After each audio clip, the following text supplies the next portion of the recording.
Thanks for tuning in to our Marvel episode of A Little Too Quiet. We have a very special guest on today's show. It is April Baer, the host of Michigan Radio's Stateside, a longtime award-winning broadcast journalist who came to Michigan from Oregon. We're really glad to have her on the podcast. I know that she is a Marvel mega fan when she is otherwise not on the radio, so I invited her onto the show. But just a quick note, there are one or two curse words in this podcast that are unbleeped, so it's a bit more of adult language going on in here. So just a note ahead of time. So thanks for tuning in.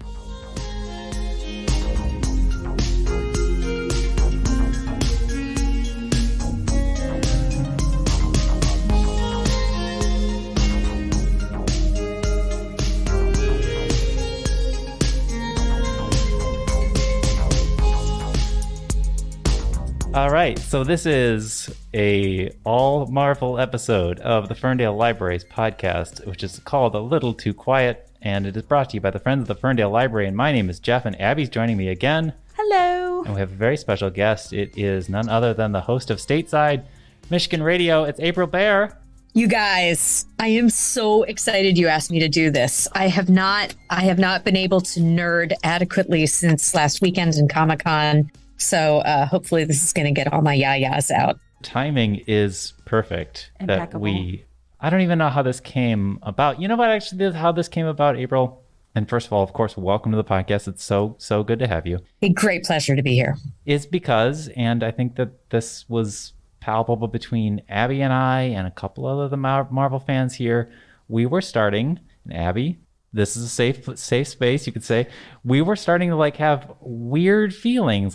Are we sure we know where Phase 4 is going? And How do we feel about the latest releases? And we're missing that endgame magic in our hearts. But spoiler alert, we get to Comic-Con and we all watch Black Panther's trailer and we're like, we're back in. Yes. We're all back in. It just drew us right back in. It was like, you missed us? Yes. And Jeff, I have to say, as somebody, I think a lot of people, myself included, have sort of gone down that road of really, where is all this going? But it's so easy to forget, we made it, I feel like, with a few exceptions for the faithful who had both read a bunch of comics and seen a bunch of movies, we kind of made it through the first 3 Iron Man movies and a couple of Thors and maybe a Captain America before there was really starting to be, the arc of where things were going with the Infinity Stones really started coming together. I mean, dude, I'm so ready to just be along for the ride at this point, and sure. I don't even care if it all comes together. But sure. But if you're looking for that, I feel like it's, you know what I mean? Like in Eternals, yeah. When the tech in Eternals started taking shape and then Shang-Chi came along and it's tell me those rings are not Eternals tech. Right. Yeah. Right. You bring up They're getting there. They're getting there. Yeah, you bring up a great point, and I think it was going to be a question I was going to ask at some point in this episode was going to be, when did your inner Marvel maniac kind of really turn on? Because I know we all saw 2008 Iron Man and we were like, well, that was fun. That was really charming.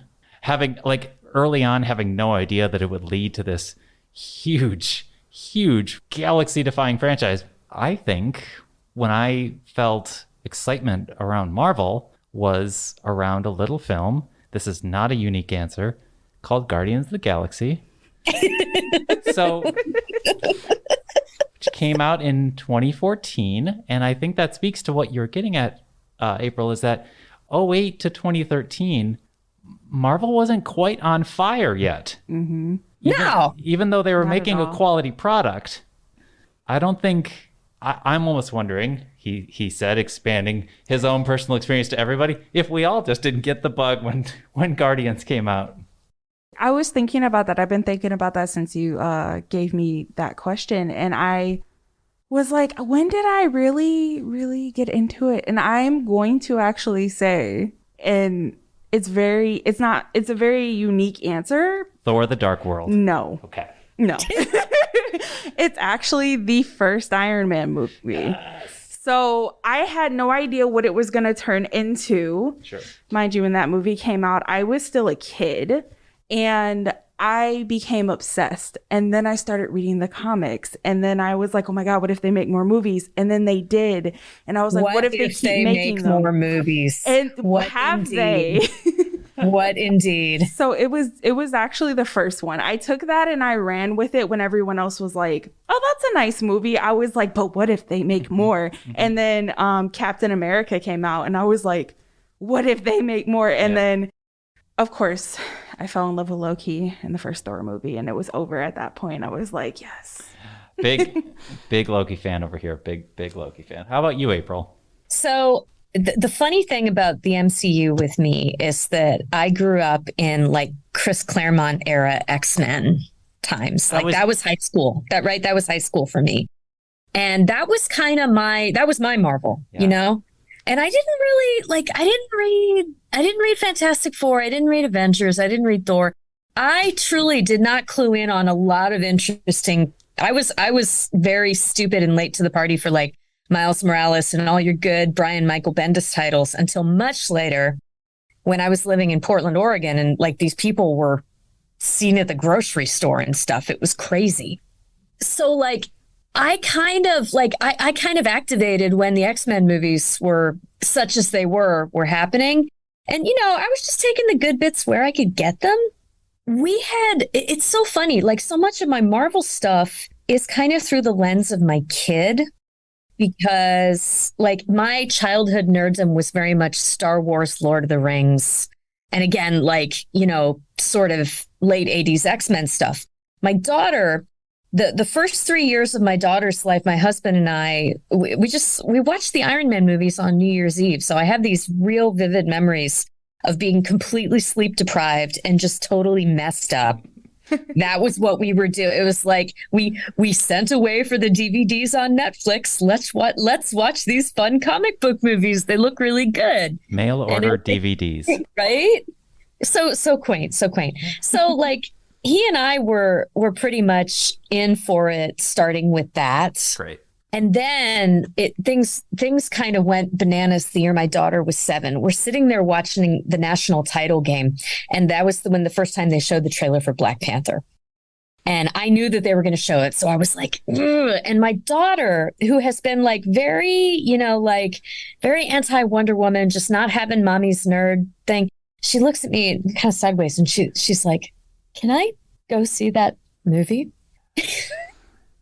Baby girl, mama's been waiting 7 long years for you to say those very words. That is amazing. So we took her to Black Panther. She pretty much lost her mind.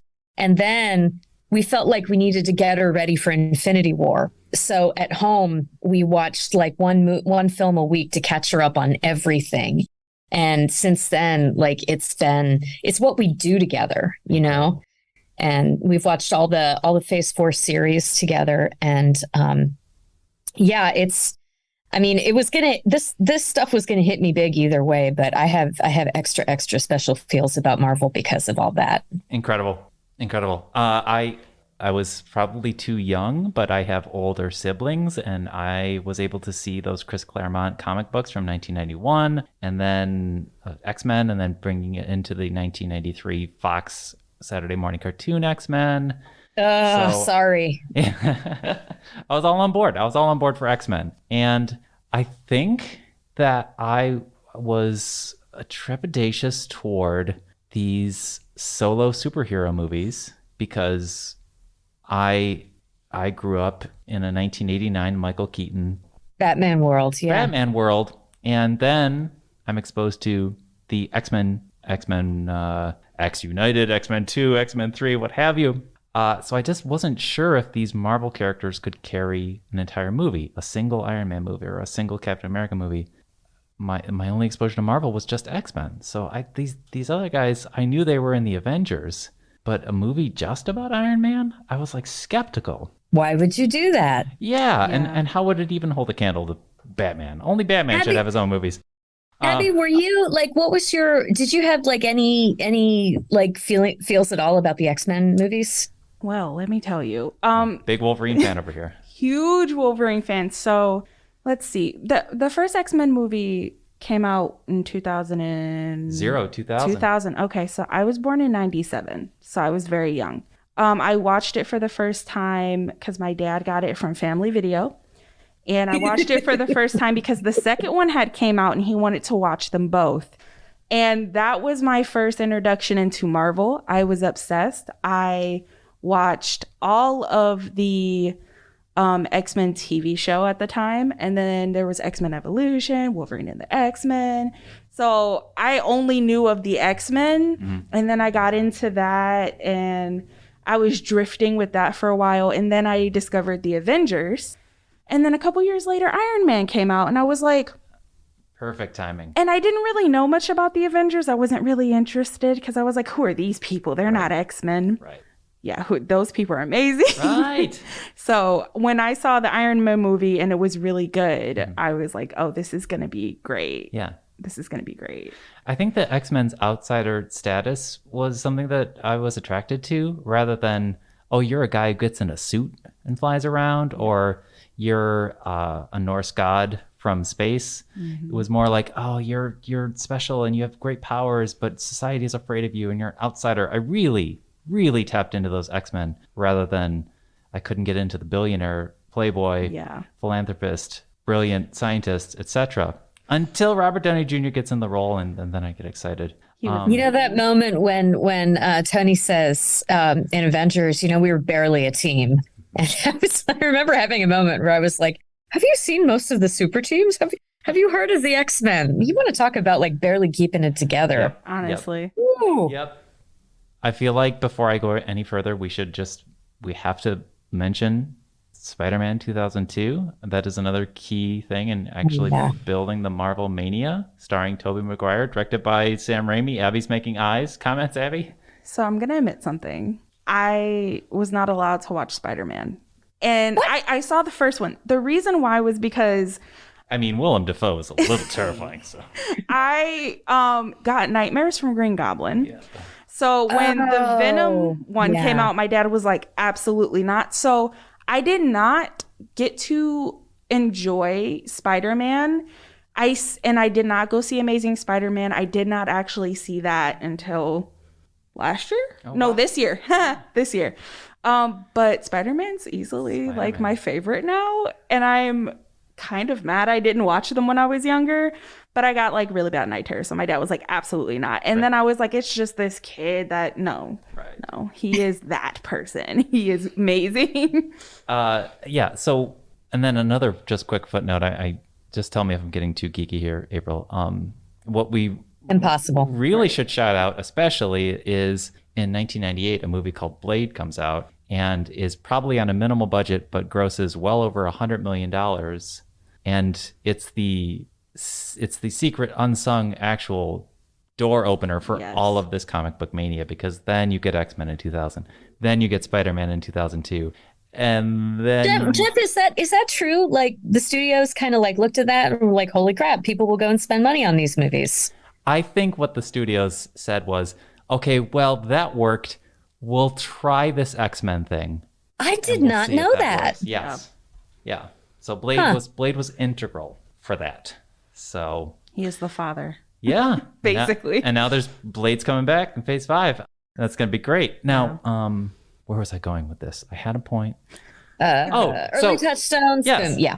When Spider-Man comes out, it is an even bigger hit than X-Men, an even bigger hit than Blade ever was. Mm-hmm. And I really think that's the beginning of nerd culture taking over. Yes. We have Marvel shows all over Disney. We have a new Lord of the Rings show coming back around. We have Sandman getting a show. It's just, these were things. Yeah, I have to, I'm gonna stop you there, Jeff. Yeah.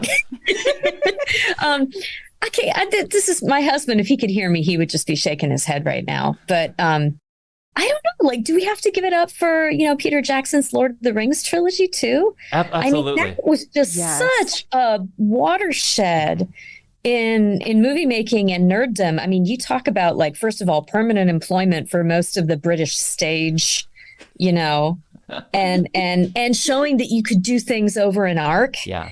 I mean, nobody had. It wasn't like that with the Star Wars series, right. Where you're like making your plans for next December this December. Right. And yeah, I don't know. I feel like some of what Feige's been able to do, you gotta send a little C note to Peter Jackson. Absolutely.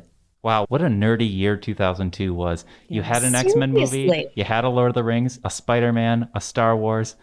I was watching Bodice Rippers while I had COVID, and I realized like in 1995, Sense and Sensibility came out, and Clueless, and there was an amazing the Colin Firth Pride and Prejudice series on the BBC. That was all in 1995. Like there must just be magical years for superheroes and Jane Austen heroines. Absolutely. Basically, yeah. To bring it back to Guardians of the Galaxy, though, and why I had reticence until that point, it did seem that, I don't know, Captain America, that's actually a really good movie. Tommy Lee Jones is great in it. It's great. But Captain America was such a stuffed shirt to me, just a buzzkill kind of a guy. And I wasn't tapping into Tony Stark yet. And the Thor movies, exactly. So when Guardians come around and it's irreverent and there's an amazing soundtrack and it is like 50%, if not 70% comedy, I was like, whoa, Marvel can do this? So I think that really excited me. And then almost like within the next year, you get another Marvel comedy, which is Ant-Man, near and dear to my heart. And then so once Marvel was able to get kind of a verve to it, kind of a bit of a swagger, I think you really see that open up in the screenplays. I think there's just more jokes, and it's all popping. I love it. Anyway, I definitely think their ability to do comedy and insert comedy just in other of their movies that are not supposed to be comedic helped a lot, because it made the characters seem more real instead of just stiff and we got to be serious about everything.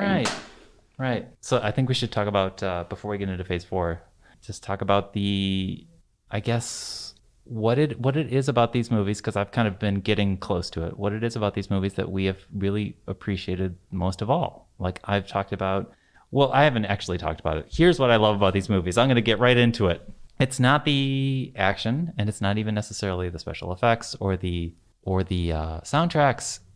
My favorite kinds of scenes are Captain America Civil War, Tony Stark complaining about people putting coffee grounds into the garbage disposal. Like when they're just hanging out.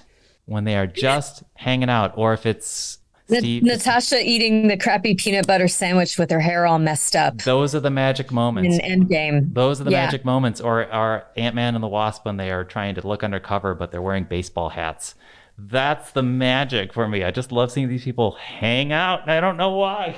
Honestly, if there was an Avengers sitcom, I wanted an Avengers sitcom so much, because I was like, if I could just have, the movies are great. If I could just have more of them in everyday life, like a good TV show type sitcom, I would be happy, honestly. Yeah. That's all I really care about. Yeah. Or debating what actually constitutes Peprakash in the kitchen. All right, that's great. Yeah. Or Thor and Loki riding the elevator debating whether or not to do, help. That's the magic. You know what I wanted? Help. Yeah, Get help. Right. Spider-Man to meet Loki. That's all I wanted. Oh. I didn't get it, but I just feel like Peter Parker and Loki would have been a great sitcom episode.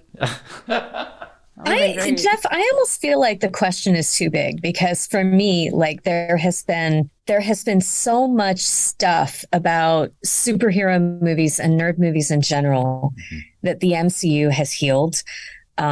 Just like incredible casting, just incredible. Like the single-handed revival of Robert Downey Jr.'s career, from 80s, Brat Pack dude to highest, like one of the highest paid actors in the world.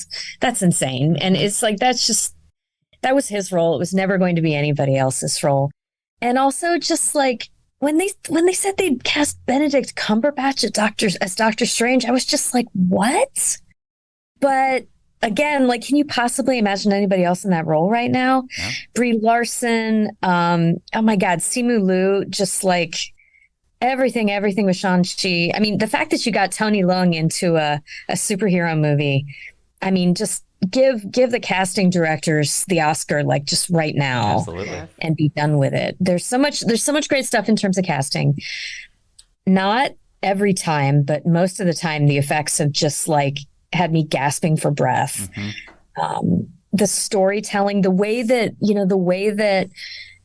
they've, there were so many things that went wrong when Marvel decided to, that they were going to have stories in Marvel reflect, the United States. There were so many things that went wrong with, just fans behaving badly and the company, walking things back. And it was just so disappointing.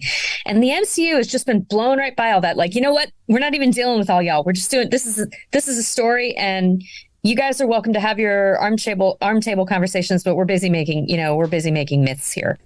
And sound, oh my God, sound, music supervision. Jeff Milo, do I even need to say anything about this in your presence? No. I don't think so. Like, no, the soundtracks are incredible. To do the Black Panther soundtrack. Exactly. I mean, I'm just okay. I'll calm down. Or on an even nerdier level for me, Mark Mothersbaugh doing Ragnarok is a great nerdy term. Absolutely. It's just all of it. It's all, but I'm sorry. I'm afraid I had to go in full rant there. But I think I was just talking to somebody about this the other day. I really think the thing that has been the best about it is the way that they haven't just hinted at the wider world. Like, you just get little glimpses in Shang-Chi so they're in Madripoor and they're in Shang-Chi's sister's place, and Wong shows up cage fighting, for money. And he's fighting, what's his name? The baddie from Hulk? The Abomination. Yes. The Abomination. Yeah, he's fighting the Abomination. It's just like, wait, what? I mean, the thing we always loved about Star Wars was like there was the wider suggestion of the galaxy, but no, man, like it's all going on like just a few feet off screen, and you get to see this much of it. They've just paved the way for eternal variation on these themes. It's fabulous. Yes, and it's all in the subtlety too. It's not like we're doing a slow zoom close up on the Abomination. It's almost blink and you miss it. Yep. And that's 19 movies ago, but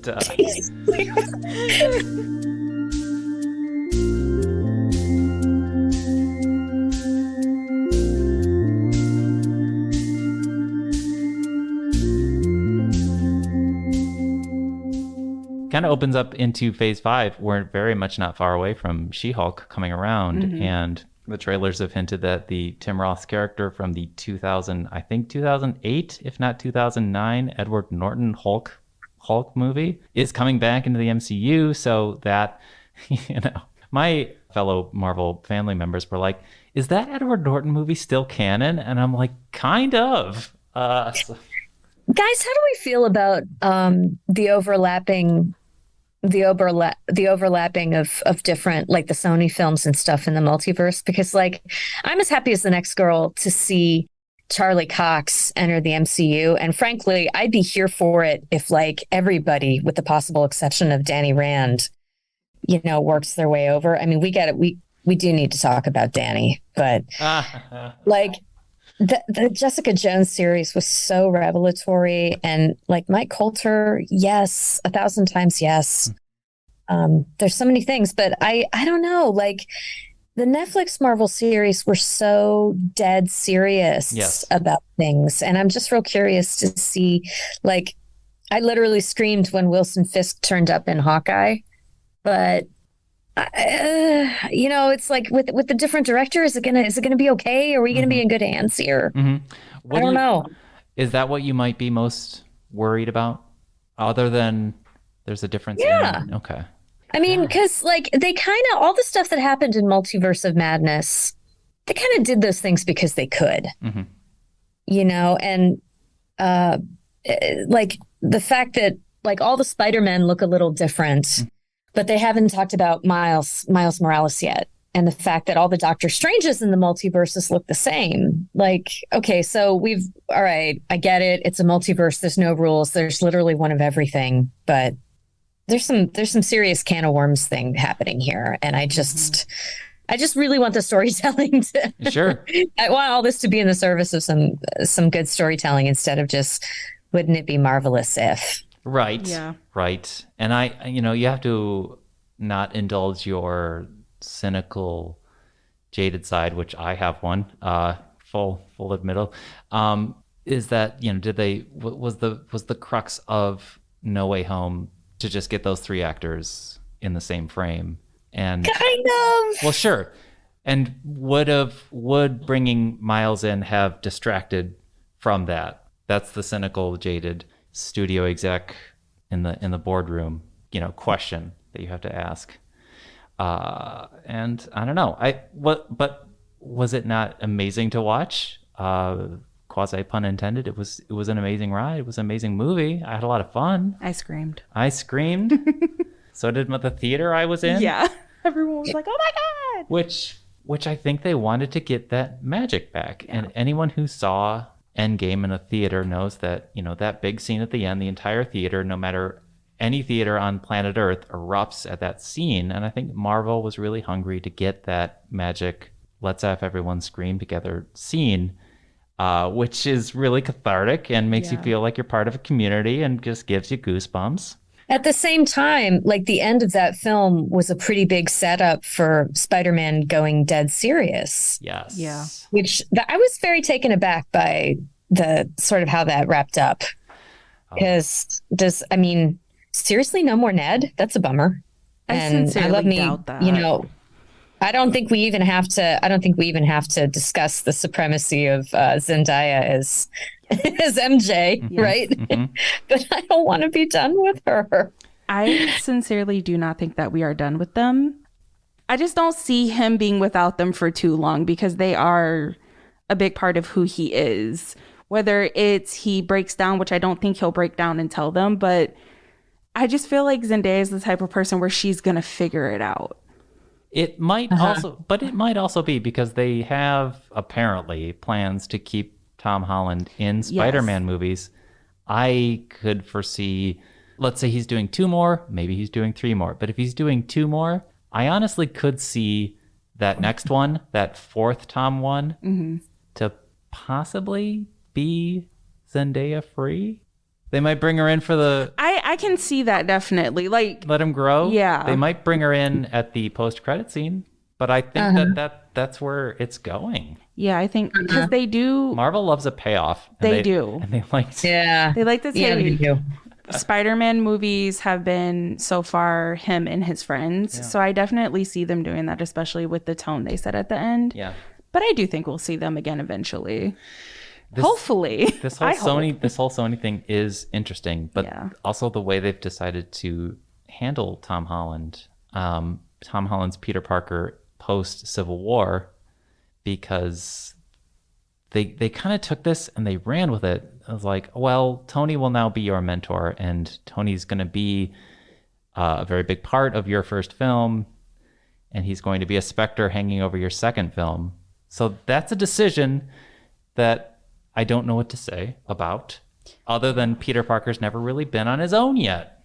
Well, I kind of imagine he's going to get back in with the Avengers, right? Sure. Spider-Man has been an Avenger in the comics several times. Yes. Sort of getting him back in the group except, wait, nobody knows that he's Spider-Man. Jesus, how does this even work? Exactly. It's so complicated. Which brings us into the fatigue of Phase 4, where people are feeling like, oh, how does all this work? What is he doing now? Where is this going? Mm-hmm. And I'm holding out hope, holding out some faith here. Like, I thought that Phase 4, 20 movies in, 5 or 6 shows in, I just kind of thought that we were now going to get into the point where there was going to be crossovers every single dang time. Yeah.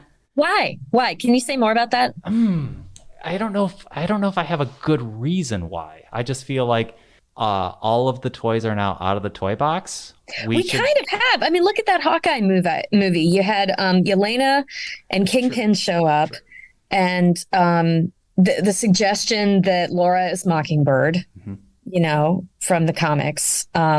What else? Was there something else in Hawkeye I'm forgetting? Oh, the Avengers musical. Jesus Christ. Yes. I almost peed my pants laughing. Yes. So funny. I don't know. I just, is that not, we didn't get it in Moon Knight. That was pretty much a standalone, but. Right. That, I think when I look at Moon Knight and Ms. Marvel and Thor Love and Thunder specifically, I was like, what were these for? even though I actually really loved both of those shows, mixed on Love and Thunder. But I was like, where are these going? Yeah, like, I think my biggest thing with phase 4 currently is that there's a lot of things that are being fed to us very quickly. Yes. And it's almost like you have to watch everything to make everything make sense.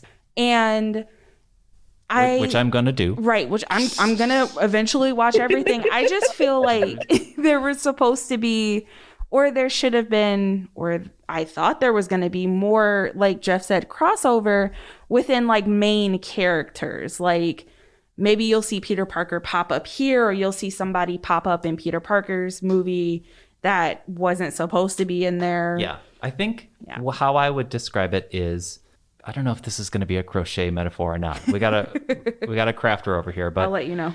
But like, let's say that Iron Man and even Black Widow and Captain America are these really thick strands of yarn. Oh, so what's this Moon Knight? Is it a bit more of a thin, like frail piece of yarn? Yeah. Maybe we should tie Kingo in here, and this brand new Eternal strand will help the Moon Knight strand get a little stronger there. I'm going to tie that up. All right, that's good. And maybe Miss Marvel can connect to, I don't know, strengthen it. So wait, I have a question. For you guys. This is an audio medium, and I did lots of gestures just now. The whole phase 1 and 2 was setting up Infinity War, the Infinity War, right? So phase 1, 2, and 3 is the Infinity Saga. Yeah, right. We are now in the multiverse saga. Yeah, like what if we know that there's going to be some Secret Wars stuff happening? Yeah, which may or may not hew very close to the comic books. Which, frankly, it's fine with me if it doesn't, because that was some confusing things. But it's, I don't know. Like, what if this is a phase in which you get a lot of Kang stuff and a lot of different Kangs, in different parts of the multiverse, and just a few other things, like maybe Moon Knight and the Eternals and Black Knight and Shang-Chi are like one piece of it. It feels, I don't think we necessarily have to assume that like it's building toward one Infinity Saga type deal. Right. Maybe I'm okay with that. Right. I think you're right. If there were just several big storylines in theory coming together. Of course, as people have probably guessed by now, I'm just so I'm so relentlessly tickled by all this. I'm just here for it, whatever. Or was it that everything that was in phase 3 was at such a fevered pitch? Some of their best stuff is within that. Yeah. Some of the best stuff that they have produced across the board is in there. We were just so eager to get back to that. It's like that's like the big, amazing water slide. And we're like, can't we just go down the water slide again? Yeah, because it's, and they're like, no, you've got to walk and then climb and then get back up to that water slide before you can get that big payoff again. Because we had phase 3, and we were being bombarded with great movie after great movie, great story after great story, but we did have to build up to that during the first and phase second. 1. So we're basically back in the first phase, and like the first phase of the Infinity Saga. Yeah. We didn't know what was going to happen. We didn't know what it was building up to until later on, and that's when we started getting excited. So we kind of know what they told us, but it still is kind of like, okay, but you have so many characters. Is everyone going to be involved, or is there something else? So it could be other things. That's it. Is everyone going to be involved? Because I can't get off this, and it's my own hang up that like it's burned into my brain. It's one of my favorite memories ever in the experience of being in a cinema is seeing everyone come through the portals at the end of Endgame. I was like, are we going to have that? Is Miss Marvel? But even then, like, is that what you want to happen at the end of this cycle? I'm not entirely sure I need that. And I need to get over that. Yeah, I think that's also the thing. It's going to feel like the same thing again. Yep. Yep, exactly. And then I'll be right back at my Star Wars problem where every trilogy is the same trilogy. It's like this is the same thing all over again. This is the trench run all over again. I was gonna say, Oh my God. you made a good point about like it could be multiple big storylines going on, and it all doesn't end in one space. And I think my issue is I need to get over what happened with Infinity Wars, because everything led up to Infinity Wars and it was like amazing. Right. And I'm looking for that again, but it's like, is that really what I want? Because so far Marvel hasn't really given me what I wanted, but I've loved it anyway. Like sure. I wanted Loki in Endgame. I wanted him to be alive. He's still dead, but actually, I got a TV show out of it, yes. which I love instead. And I mean, he's got to be back. He's got to be coming back in the movies. He absolutely has to. If he doesn't, I'm a riot. If he doesn't, I'm writing an angry letter. But like the other thing is, this is another weird thought, and I expect to get like a bunch of Facebook nasty grams about.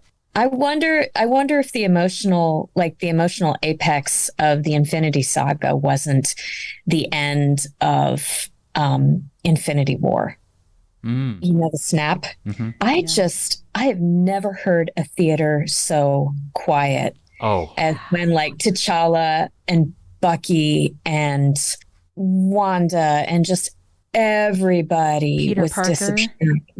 My daughter was just like in tears, and it was just unbelievable, right? And as huge as it was for me, it was Cap picking up the hammer. Yeah. As huge as the things that happened in Endgame were, I feel like the big achievement was really the horror of that moment. And I'm almost not looking for the big battle royale. I mean, I guess I'm a bad nerd. I don't know if I'm quite.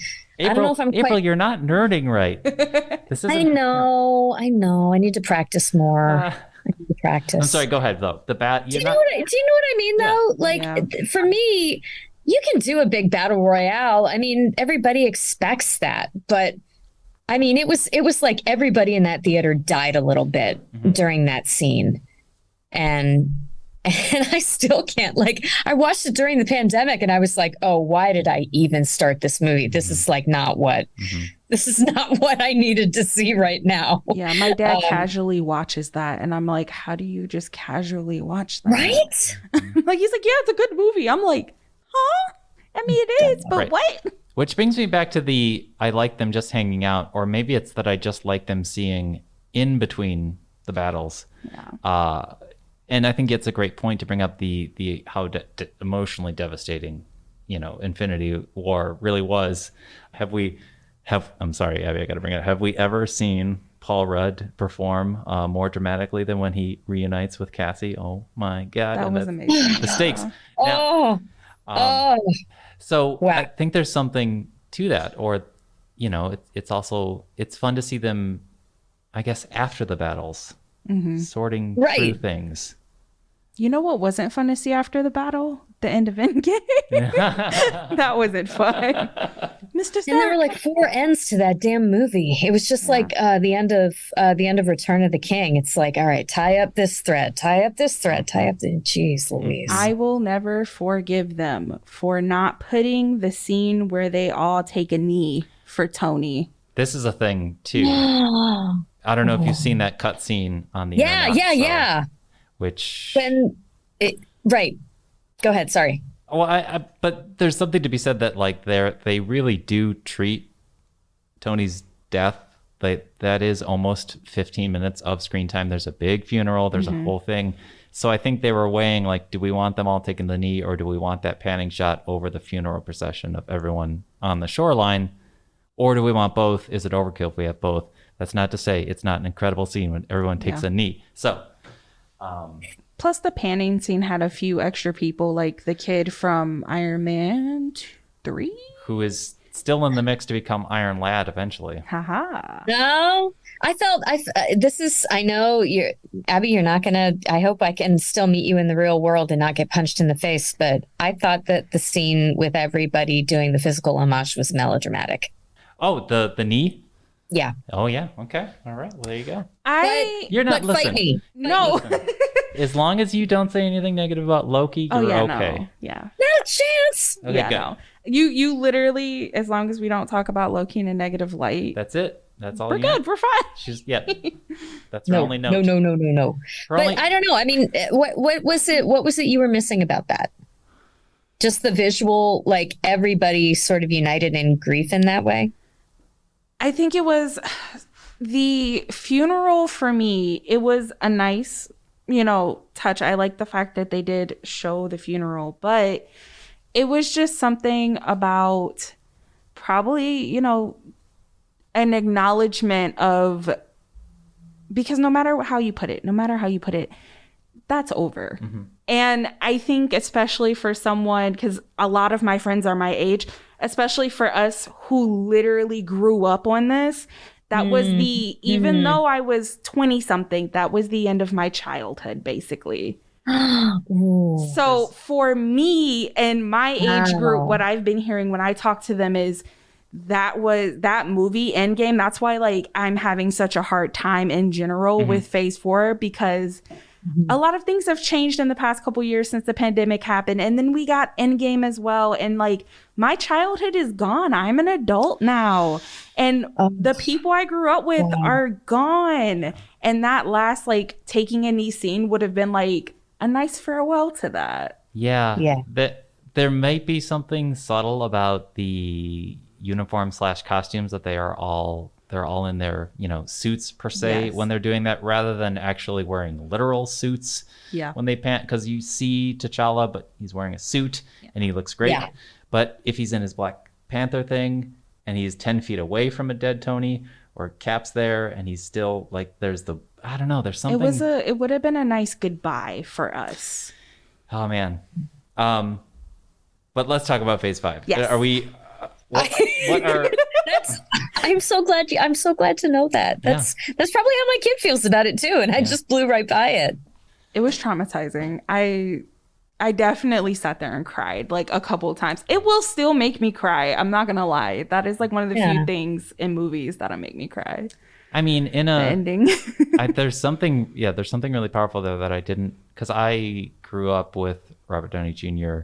I can remember him in the late 80s. I can remember him playing Chaplin. April, remember that? Yes, Charlie Chaplin.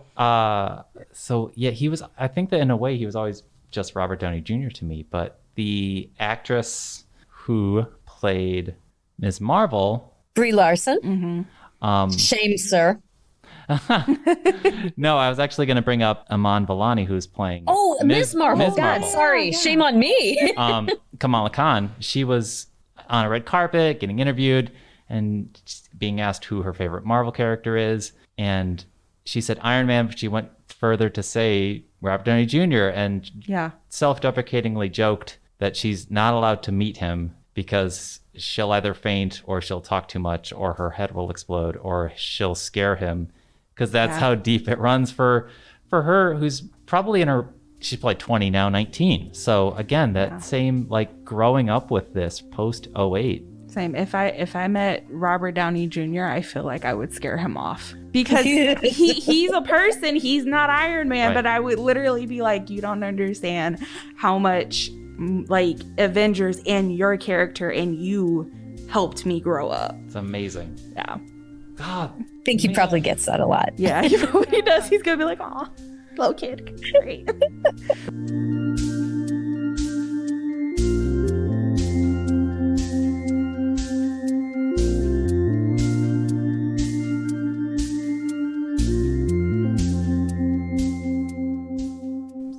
So going back to Phase 4, it's a lot of table setting, isn't it? It's a lot of Endgame is over. There's no more Chris Evans. There's no more Robert Downey Jr. There's no more Scarlett Johansson. Here are a bunch of new people to meet. Oh, by the way, here's a few familiars. You already know Benedict. Here's Benedict. You know Tom Holland here. But here's a few other new people. These people are going to be Your friends. your friends going Your friends. forward. Sure. Right. And it's not like necessarily that it's hugely consequential, like world threatened adventures. It's smaller scale stuff. Obviously, Moon Knight to a degree was still saving the world. Wait, whoa. Back up. How can you say, okay, Eternals? Oh yes, please. I forgot all about Eternals. Shang-Chi. Yeah. I mean, we got some survival of the cosmos things going on there. True. Absolutely, we did. Shang-Chi was amazing. Oh my gosh. That was the closest I had gotten to before the new Spider-Man movie to feeling like an old Marvel movie. I was like, oh my goodness. Yeah. That one was hitting all the notes. Great soundtrack, quippy, snarky, fun, great dynamics, great characters, amazing fight choreography. I think that's besides Civil War. No, not Civil War. Besides Winter Soldier, Black Panther, Shang-Chi was the third and only movie that I was like, wow, the fighting in this is amazing. Incredible. Yeah. Those were the only three for me because like the rest of them are fighting all the time. Like, that's great. That's grand. But those three movies, perfect. And that film was the first and last time that I walked in kind of worried about Phase 4 because I knew a little bit about the comic book history of the character and just what a racist mess it was. And it was like, oh God, how are they gonna do this? Well, by pretty much ignoring it was the answer, which turned out to be just right. Yeah. And it was just so marvelously, I don't want to call it effortless because, man, I know how much goes into writing and, casting these things to really get them to sing. But it was just so right, in terms of the tone and the humor and also taking itself just seriously enough as as a heroic myth. Dang, and it was like, okay, I'm just going to shut up about all my worries about things not being the same again and just roll with this and see what happens. Yeah.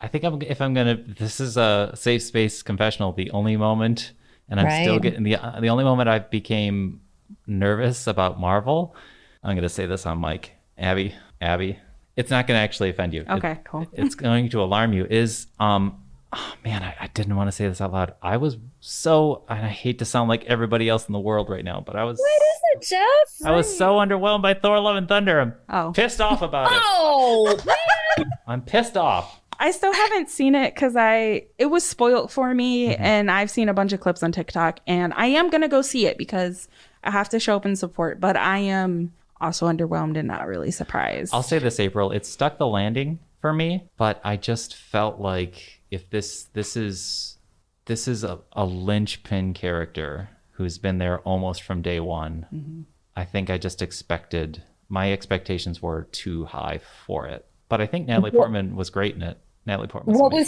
was missing for you there? Not what it was missing. I actually told Abby this earlier. It's just where Thor was going as a character. I thought that he came off at times almost Jack Sparrow-y in that he's kind of just completely too comedic and even like little dim. Like I don't know. But you didn't get that in Ragnarok? Which, full confession, I absolutely adored Ragnarok, and I thought I enjoyed this as an extension of that.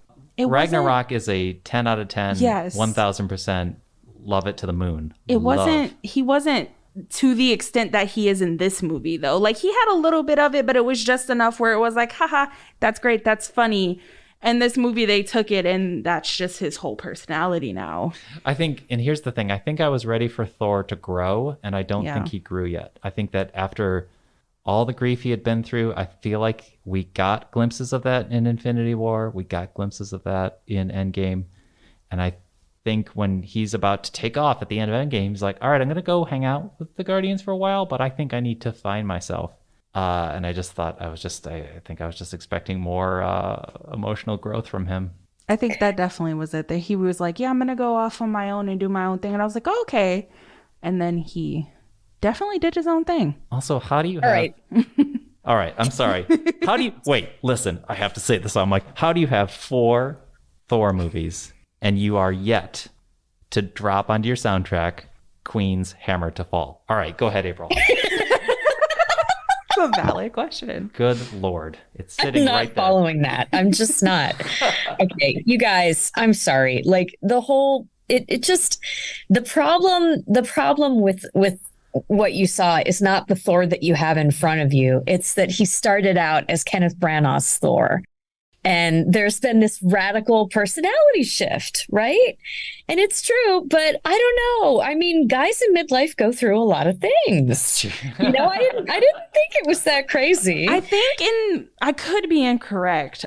So nobody shoot me. I do think Thor's close to middle age, and he's 1,500 years old. Isn't that close to middle age? That's Not probably... in Asgardian terms, I'm sure, but just like in terms of, he's sort of shaken off the youthful, in like the first film, he was just being a straight up idiot. Right. And the second one, we started to get emo Thor. Right. And then lots of Avengers things happened. And then he was super sad Thor. Mm-hmm. And then Ragnarok happened and he was just like, fuck it. Yep. Yep. Fuck it, Thor. That's where he's at. And I don't know, This is interesting. I hadn't thought about it until just now, but compare what happened to Thor to what happened to Wanda. There's been a lot of ink spilled over Wanda's arc of loss and whether Sam Raimi just completely blew up the one truly interesting storyline in the MCU by villainizing her. I personally didn't have that problem. I bought it, but a lot of people didn't, and I get that. So Thor is just, I feel like we've had a couple of radical grief processes going on here. Yeah. And some people, get drunk and climb in a microbus and drive across the country in grief. And some people, write poetry and wear a lot of, black clothes from Hot Topic and stay inside. There's different reactions. Sure. I think that's a great point. That's an amazing point. Yeah. And even Bucky is going through his own thing in Winter Soldier. I haven't mentioned Bucky. I feel like a traitor. You are a big Bucky fan over here. Bucky. That show was, I think that show was really great, and especially with what Bucky has to go through. Yes. Confessing to that elderly man what he has done and just coming to terms with what he's done. So those are all great points. So I think that's enlightened my view on Thor Love and Thunder. Why was that show so controversial, Falcon and Winter Soldier? Because I liked it when I saw it. I recently rewatched it and got a much deeper enjoyment out of it the second time around.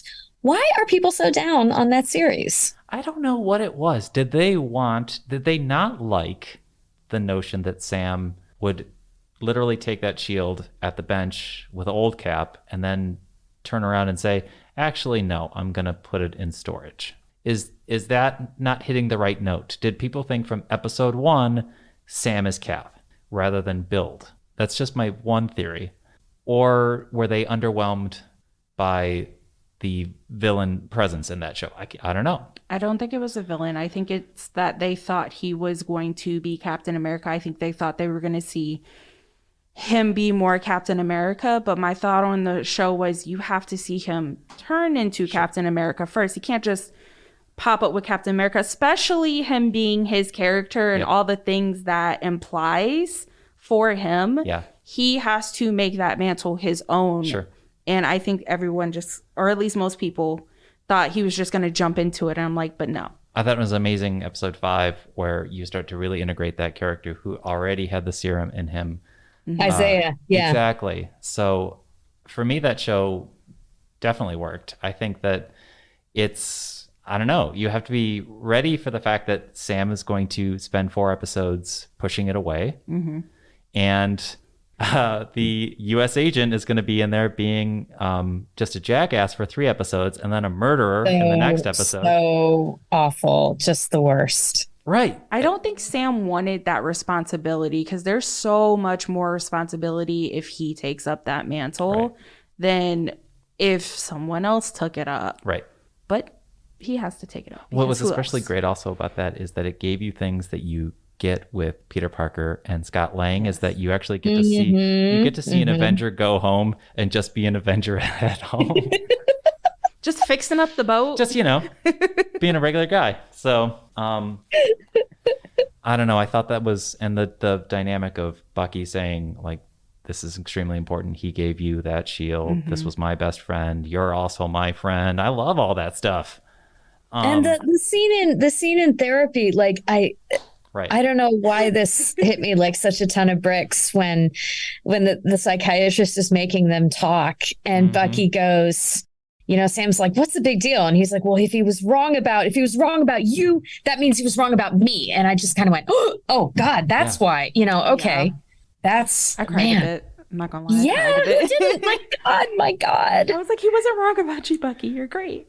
This podcast has been going great. We got to wrap up. Oh, it's 4:00. Okay, shoot. It doesn't so much more to say. Okay, wait. Do we need to? Okay, so what more do we need to say about Phase 4? I think that we have to remember that it's Phase 1 and we just got to be patient. It's all building back. Start over. Okay. We're all getting there. Yeah. Phase 5 will feel like Phase 2. Phase 6 will feel like Phase 3. This is making me feel better about it. And it's not going to look the same or sound the same, but it's all about that build. Just be open. Yes. Yeah. And, we're all excited for Black Panther now. Extremely.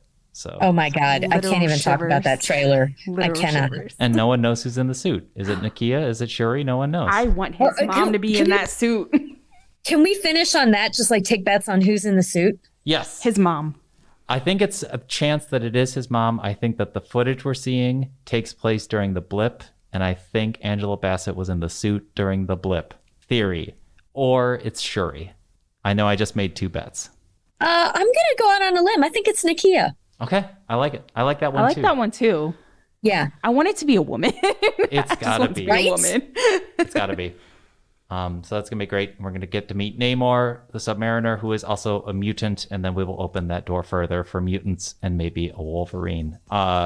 So much more to say. April Baer, we have so much more to say. Are you open to coming back on our podcast to talk more? Could we do Are you kidding? You're gonna have to get a restraining order to keep me off of this. Great. So this was Phase 1 of our Marvel Chats with April Baer from Michigan Radio. We'll have a Phase 2 soon. Abby, it's been a pleasure to always have you on the podcast. It's been great.